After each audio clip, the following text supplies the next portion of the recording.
Alcoholics Anonymous, Chapter 6, Into Action. Having made our personal inventory, what shall we do about it? We have been trying to get a new attitude, a new relationship with our Creator, and to discover the obstacles in our path. We have admitted certain defects. We have ascertained in a rough way what the trouble is. We have put our finger on the weak items in our personal inventory. Now these are about to be cast out. This requires action on our part, which, when completed, will mean that we have admitted to God, to ourselves, and to another human being the exact nature of our defects. This brings us to the fifth step in the program of recovery mentioned in the preceding chapter. This is perhaps difficult, especially discussing our defects with another person. We think we have done well enough in admitting these things to ourselves. There is doubt about that. In actual practice, we usually find a solitary self-appraisal insufficient. Many of us thought it necessary to go much further. We will be more reconciled to discussing ourselves with another person when we see good reasons why we should do so. The best reason first.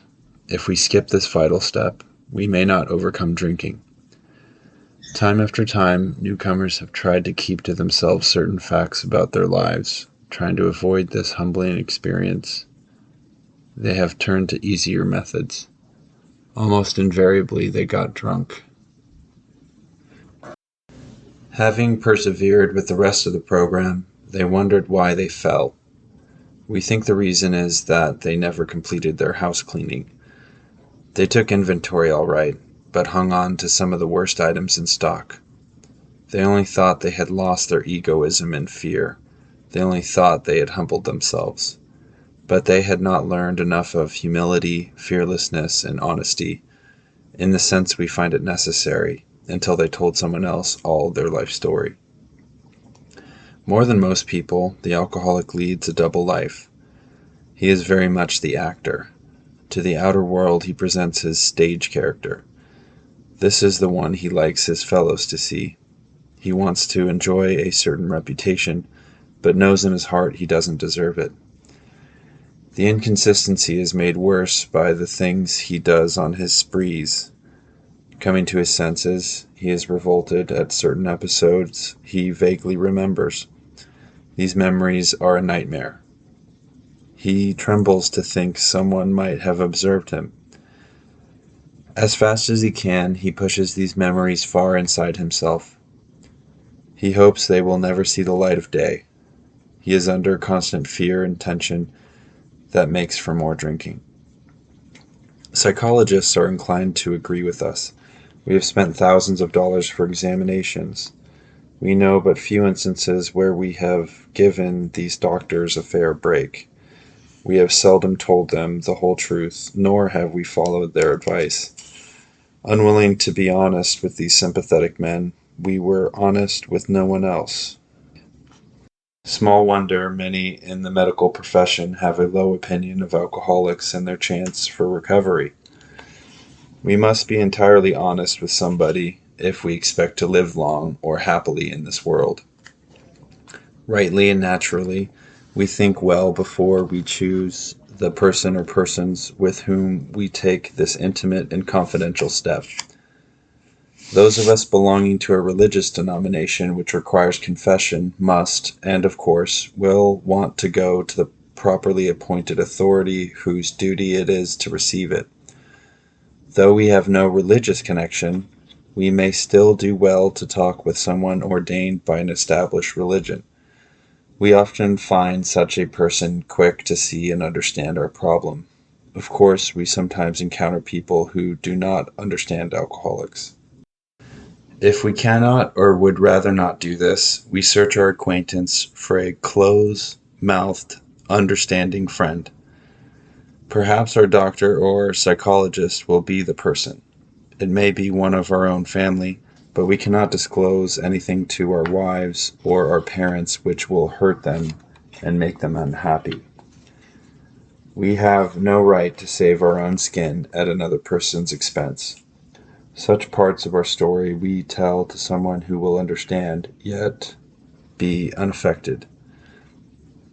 The rule is we must be hard on ourselves, but always considerate of others. Notwithstanding the great necessity for discussing ourselves with someone, it may be one is so situated that there is no suitable person available. If that is so, this step may be postponed, only, however, if we hold ourselves in complete readiness to go through with it at the first opportunity. We say this because we are very anxious that we talk to the right person. It is important that he be able to keep a confidence, that he fully understand and approve what we are driving at, that he will not try to change our plan. But we must not use this as a mere excuse to postpone. When we decide who is to hear our story, we waste no time. We have a written inventory and we are prepared for a long talk. We explain to our partner what we are about to do and why we have to do it. He should realize that we are engaged upon a life and death errand. Most people approached in this way will be glad to help. They will be honored by our confidence. We pocket our pride and go to it, illuminating every twist of character, every dark cranny of the past. Once we have taken this step, withholding nothing, we are delighted. We can look the world in the eye. We can be alone at perfect peace and ease. Our fears fall from us. We begin to feel the nearness of our Creator. We may have had certain spiritual beliefs, but now we begin to have a spiritual experience. The feeling that the drink problem has disappeared will often come strongly. We feel we are on the broad highway, walking hand in hand with the spirit of the universe. Returning home, we find a place where we can be quiet for an hour, carefully reviewing what we have done. We thank God from the bottom of our heart that we know Him better. Taking this book down from our shelf, we turn to the page which contains the 12 steps. Carefully reading the first 5 proposals, we ask if we have omitted anything, for we are building an ark through which we shall walk a free man at last. Is our work solid so far? Are the stones properly in place? Have we skimped on the cement put into the foundation? Have we tried to make mortar without sand? If we can answer to our satisfaction, we then look at step 6. We have emphasized willingness as being indispensable. Are we now ready to let God remove from us all the things which we have admitted are objectionable? Can He now take them all, every one? If we still cling to something we will not let go, we ask God to help us be willing. When ready, we say something like this: My Creator, I am now willing that you should have all of me, good and bad. I pray that you now remove from me every single defect of character which stands in the way of my usefulness to you and my fellows. Grant me strength as I go out from here to do your bidding. Amen. We have then completed step 7. Now we need more action, without which we find that faith without works is dead. Let's look at steps 8 and 9. We have a list of all persons we have harmed, and to whom we are willing to make amends. We made it when we took inventory. We subjected ourselves to a drastic self-appraisal. Now we go out to our fellows and repair the damage done in the past. We attempt to sweep away the debris which has accumulated out of our effort to live on self-will and run the show ourselves. If we haven't the will to do this, we ask until it comes. Remember, it was agreed at the beginning we would go to any lengths for victory over alcohol. Probably there are still some misgivings. As we look over the list of business acquaintances and friends we have hurt, we may feel diffident about going to some of them on a spiritual basis. Let us be reassured. To some people we need not and probably should not emphasize the spiritual feature on our first approach. We might prejudice them. At the moment, we are trying to put our lives in order, but this is not an end in itself. Our real purpose is to fit ourselves to be of maximum service to God and the people about us. It is seldom wise to approach an individual who still smarts from our injustice to him and announce that we have gone religious. In the prize ring, this would be called leading with the chin.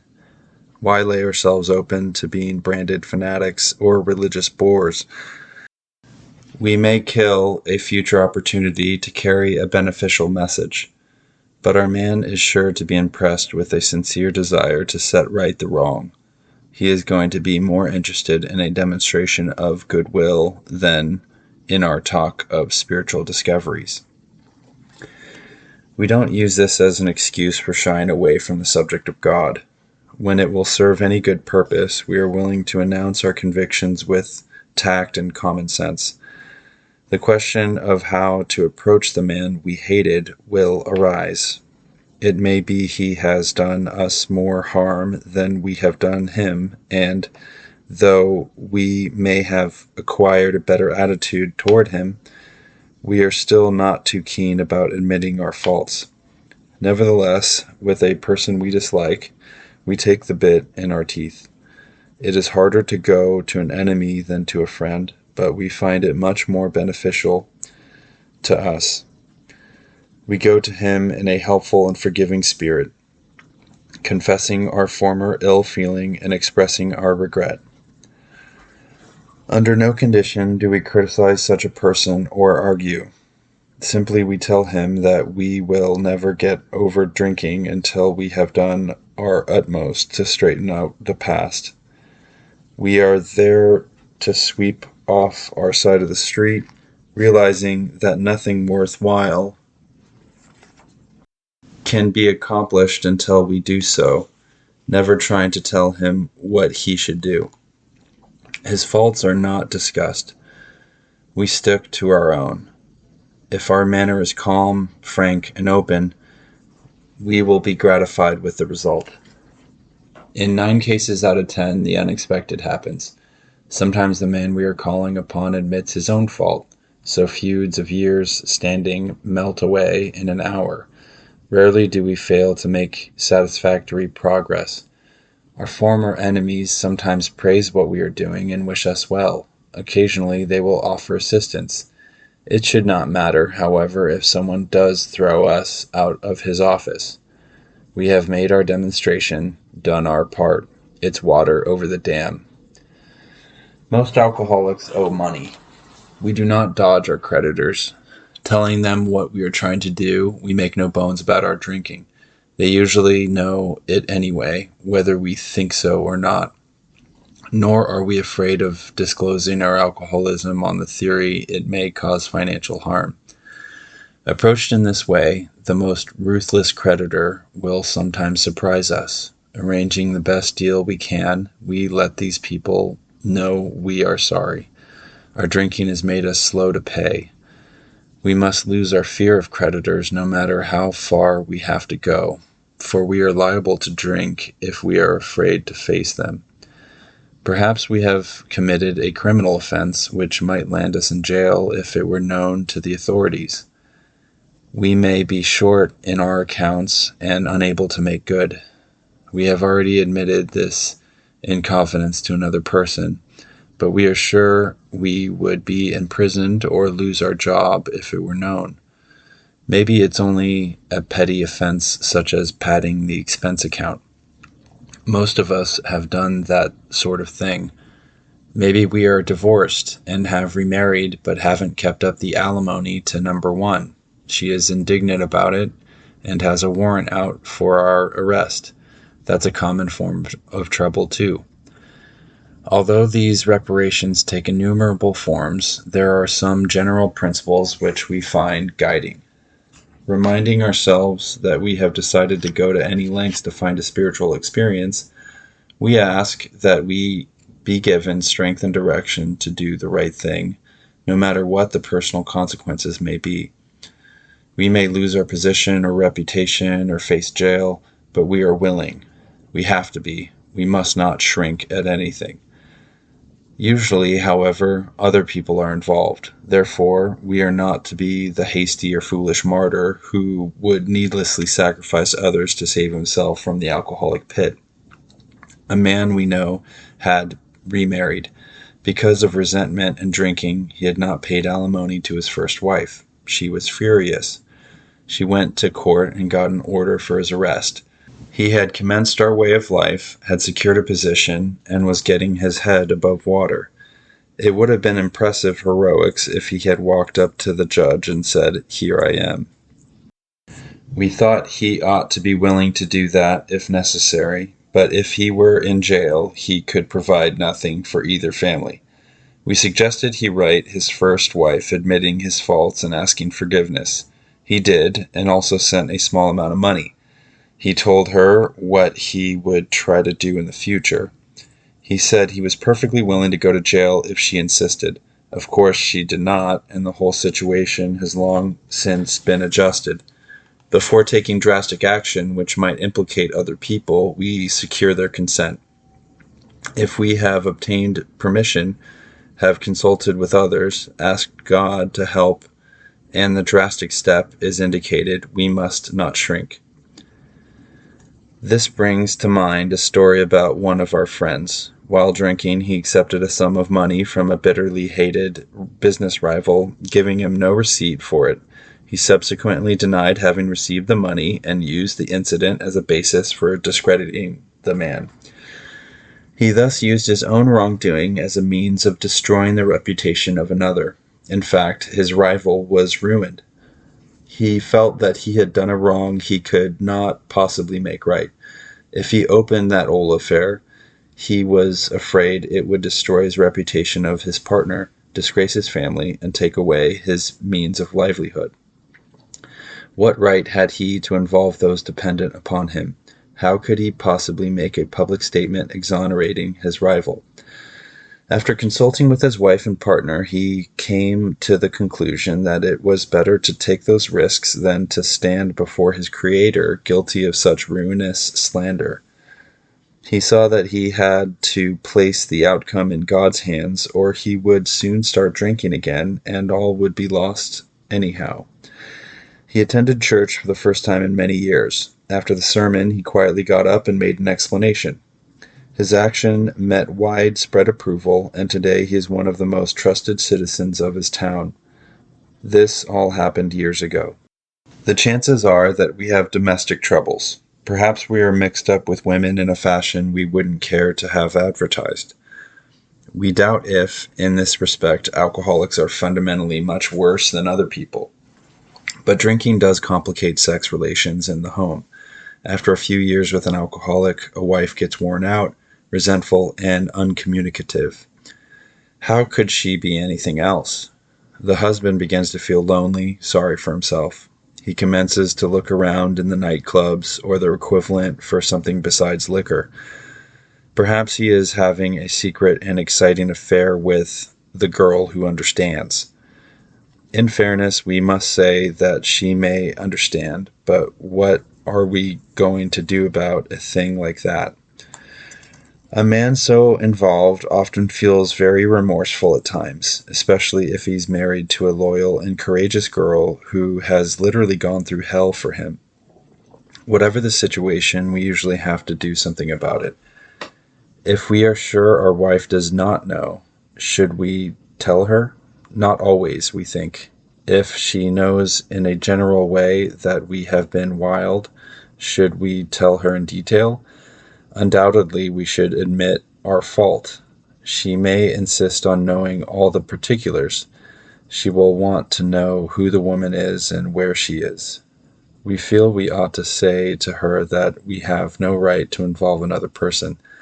We are sorry for what we have done, and, God willing, it shall not be repeated. More than that we cannot do. We have no right to go further. Though there may be justifiable exceptions, and though we wish to lay down no rule of any sort, we have often found this the best course to take. Our design for living is not a one-way street. It is as good for the wife as for the husband.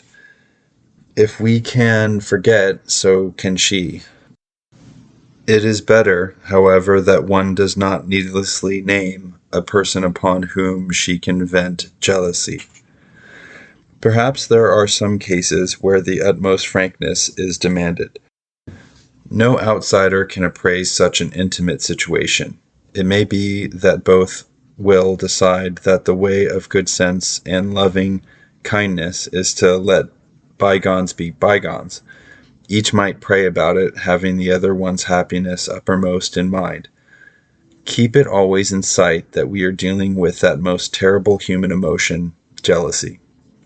Good generalship may decide that the problem be attacked on the flank rather than risk a face-to-face combat.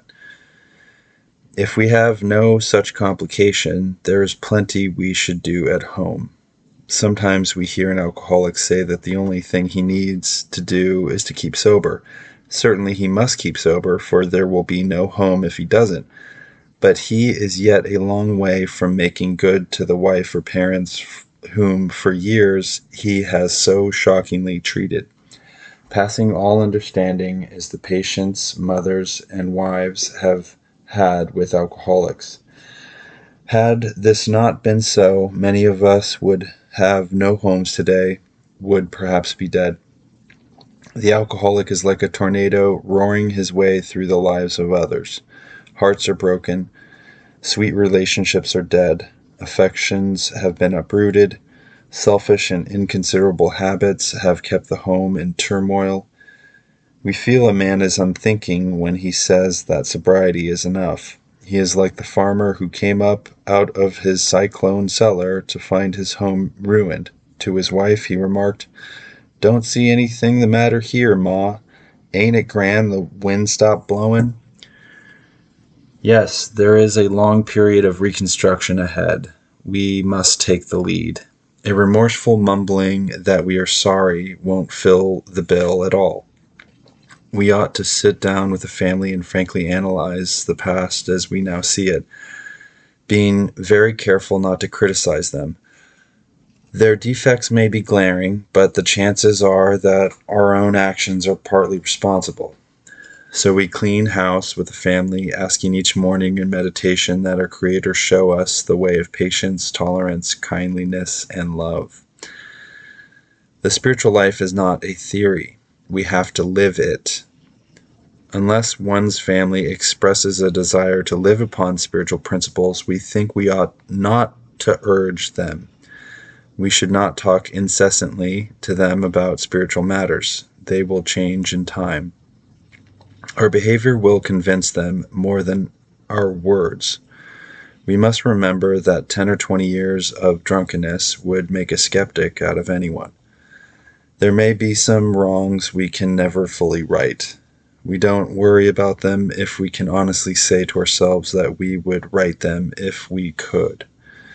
Some people cannot be seen. We send them an honest letter, and there may be a valid reason for postponement in some cases. But we don't delay if it can be avoided. We should be sensible, tactful, considerate, and humble, without being servile or scraping. As God's people, we stand on our feet. We don't crawl before anyone. If we are painstaking about this phase of our development, we will be amazed before we are halfway through. We are going to know a new freedom and a new happiness. We will not regret the past, nor wish to shut the door on it. We will comprehend the word serenity, and we will know peace. No matter how far down the scale we have gone, we will see how our experience can benefit others. That feeling of uselessness and self-pity will disappear. We will lose interest in selfish things and gain interest in our fellows. Self-seeking will slip away. Our whole attitude and outlook upon life will change. Fear of people and of economic insecurity will leave us. We will intuitively know how to handle situations which used to baffle us. We will suddenly realize that God is doing for us what we could not do for ourselves. Are these extravagant promises? We think not. They are being fulfilled among us, sometimes quickly, sometimes slowly. They will always materialize if we work for them. This thought brings us to step 10, which suggests we continue to take personal inventory and continue to set right any new mistakes as we go along. We vigorously commenced this way of living as we cleaned up the past. We have entered the world of the Spirit. Our next function is to grow in understanding and effectiveness. This is not an overnight matter. It should continue for a lifetime. Continue to watch for selfishness, dishonesty, resentment, and fear. When these crop up, we ask God at once to remove them. We discuss them with someone immediately and make amends quickly if we have harmed anyone. Then we resolutely turn our thoughts to someone we can help. Love and tolerance of others is our code. And we have ceased fighting anything or anyone, even alcohol, for by this time sanity will have returned. We will seldom be interested in liquor. If tempted, we recoil from it as from a hot flame. We react sanely and normally, and we will find that this has happened automatically. We will see that our new attitude toward liquor has been given us without any thought or effort on our part. It just comes. That is the miracle of it. We are not fighting it, neither are we avoiding temptation. We feel as though we had been placed in a position of neutrality, safe and protected. We have not even sworn off. Instead, the problem has been removed. It does not exist for us. We are neither cocky nor are we afraid. That is our experience. That is how we react so long as we keep in fit spiritual condition. It is easy to let up on the spiritual program of action and rest on our laurels. We are headed for trouble if we do, for alcohol is a subtle foe. We are not cured of alcoholism. What we really have is a daily reprieve contingent on the maintenance of our spiritual condition. Every day is a day we must carry the vision of God's will into all of our activities. How can I best serve thee? Thy will, not mine, be done. These are thoughts which must go with us constantly. We can exercise our willpower along this line all we wish. It is the proper use of the will. Much has already been said about receiving strength, inspiration, and direction from Him who has all knowledge and power.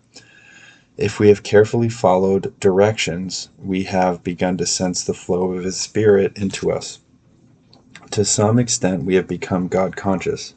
We have begun to develop this vital sixth sense. But we must go further, and that means more action. Step 11 suggests prayer and meditation. We shouldn't be shy on this matter of prayer. Better men than us are using it constantly. It works if we have the proper attitude and work at it. It would be easy to be vague about this matter, yet we believe we can make some definite and valuable suggestions. When we retire at night, we constructively review our day. Were we resentful, selfish, dishonest, or afraid? Do we owe an apology? Have we kept something to ourselves which should be discussed with another person at once? Were we kind and loving towards all? What could we have done better? Were we thinking of ourselves most of the time? Or were we thinking of what we could do for others, of what we could pack into the stream of life? But we must be careful not to drift into worry, remorse, or morbid reflection, for that would diminish our usefulness to others. After making a review, we ask God's forgiveness and inquire what corrective measures should be taken. On awakening, let us think about the 24 hours ahead. We consider our plans for the day. Before we begin, we ask God to direct our thinking, especially asking that it be divorced from self-pity, dishonest, or self-seeking motives. Under these conditions, we can employ our mental faculties with assurance, for after all, God gave us brains to use. Our thought life will be placed on a much higher plane when our thinking is cleared of wrong motives. In thinking about our day, we may face indecision. We may not be able to determine which course to take. Here we ask God for inspiration, an intuitive thought, or a decision. We relax and take it easy. We don't struggle. We are often surprised how the right answers come after we have tried this for a while. What used to be the hunch or the occasional inspiration gradually becomes a working part of the mind. Being still inexperienced and having just made conscious contact with God, it is not probable that we are going to be inspired at all times. We might pay for this presumption in all sorts of absurd actions and ideas. Nevertheless, we find that our thinking will, as time passes, be more and more on the plane of inspiration. We come to rely upon it. We usually conclude the period of meditation with a prayer that we be shown all through the day what our next step is to be, that we be given whatever we need to take care of such problems. We ask especially for freedom from self-will and are careful to make no request for ourselves only.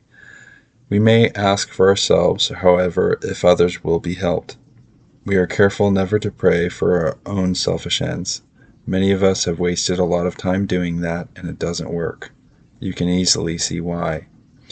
If circumstances warrant, we ask our wives or friends to join us in morning meditation. If we belong to a religious denomination which requires a definite morning devotion, we attend to that also. If not members of religious bodies, we sometimes select and memorize a few set prayers which emphasize the principles we have been discussing. There are many helpful books also. Suggestions about these may be obtained from one's priest, minister, or rabbi. Be quick to see where religious people are right. Make use of what they offer. As we go through the day, we pause, when agitated or doubtful, and ask for the right thought or action. We constantly remind ourselves we are no longer running the show, humbly saying to ourselves many times each day, "Thy will be done." We are then in much less danger of excitement, fear, anger, worry, self-pity, or foolish decisions. We become much more efficient. We do not tire so easily, for we are not burning up energy foolishly as we did when we were trying to arrange life to suit ourselves. It works. It really does. We alcoholics are undisciplined, so we let God discipline us in the simple way we have just outlined. But this is not all. There is action and more action. Faith without works is dead. The next chapter is entirely devoted to step 12.